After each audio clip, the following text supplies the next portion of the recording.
خواتین بھی قرآن پاک صحیح پڑھنا سیکھ لیں، روز تلاوت کا اہتمام کریں، شرعی پردے کا اہتمام کر لیں، نہ تو نامحرم مردوں کو دیکھیں نہ اپنے کو دکھائیں، شرعی پردے کا اہتمام کر لیں، شوہروں کی خدمت کر لیں، جائز کاموں میں شوہر کی اتباع بیوی کے ذمہ واجب ہے۔ بعضی خواتین گھر بیٹھے اپنی جہنم کا انتظام کرتی ہیں کہ شوہروں کو ستا کے بکثرت عورتوں کو جہنم میں دیکھا آپ صلی اللہ علیہ وسلم نے، اور اس کی وجہ ارشاد فرمائی کہ لعنت دینا، طعنہ دینا اور شوہروں کی ناشکری، ان گناہوں کی وجہ سے طعن اور شوہروں کی ناشکری۔ بہشتی زیور حصہ نمبر 5 میں میاں سے نباہ کا طریقہ لکھا ہے، اس کے مطابق عمل کریں، گھر جنت بن جائے گا انشاءاللہ۔ اس کو پڑھیں تو 1.5-2 صفحے ہوں گے میرے خیال، پڑھیں، زبردست فائدہ ہوگا انشاءاللہ۔ چند صفحات لیکن بہت فائدہ ہے اس میں، خواتین کو چاہیے اس کو پڑھیں، اس کے مطابق عمل کریں۔ حدیث پاک میں لا طاعت لمخلوق فی معصیت الخالق، خالق کی معصیت میں مخلوق کی اطاعت نہیں۔ یہ نہیں ہے کہ شوہر نافرمانی کا کہے تو نافرمانی کرو، یہ نہیں، بے پردگی کا کہے تو بے پردگی کرو، یہ نہیں۔ جائز امور میں شوہر کی اتباع بیوی کے ذمہ واجب ہے۔ بہت خواتین ناشکری کی بیماری میں مبتلا ہوتی، ناشکری، شوہروں کی ناشکری، نعمتوں کی ناشکری، زکوٰۃ ادا نہ کرنا، صاحب نصاب ہوتے ہوئے قربانی نہ کرنا۔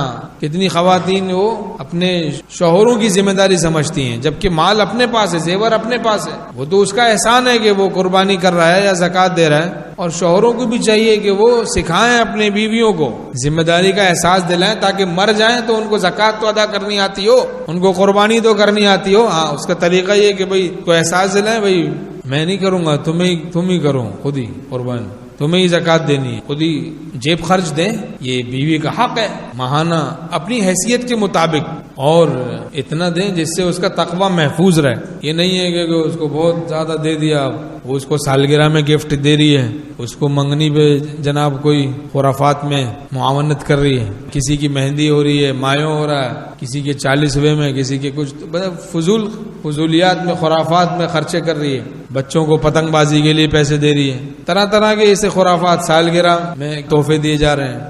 تو اتنا پیسہ نہیں دیں کہ اس کے تقوی پر لقوہ گر جائے۔ نادانی والا احسان نہ کریں، نادانی والا احسان، اگر احسان کریں کسی پر تو عقل مندی والا کریں، عقل مندی والا احسان کریں، نادانی والا احسان نہ کریں۔ تو اس کا دھیان رہے، تو شوہروں کی خدمت اور نظروں کی حفاظت کر لیں، اور دل کی بھی حفاظت کر لیں، اور غصے کے تقاضوں کو دبا دیں۔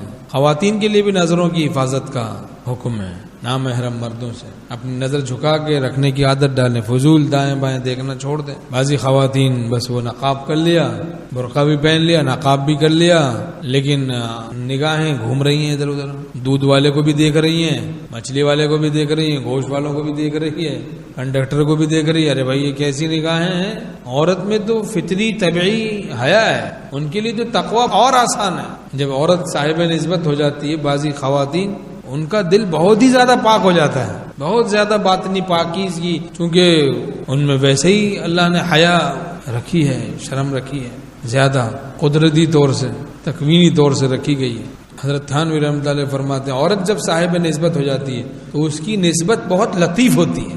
ایک مجذوبہ ولیہ عورت تھی، تو اس علاقے میں بارش نہیں ہو رہی تھی، لوگوں نے کہا چلو بھائی ان سے دعا کرائیں، تو گئے، پردے کے ساتھ ان سے درخواست کی، دعا کی، تو اب انہوں نے اپنے گھر کے حصے میں کسی جگہ جہاں کھلا آسمان تھا تو وہاں کہیں اپنے بالوں سے جھاڑو لگائی، دیوانی تھی اللہ کی، جھاڑو لگائی اور اللہ سے کہا یا اللہ ہم نے جھاڑو لگا دی، تو ترائی کر دے۔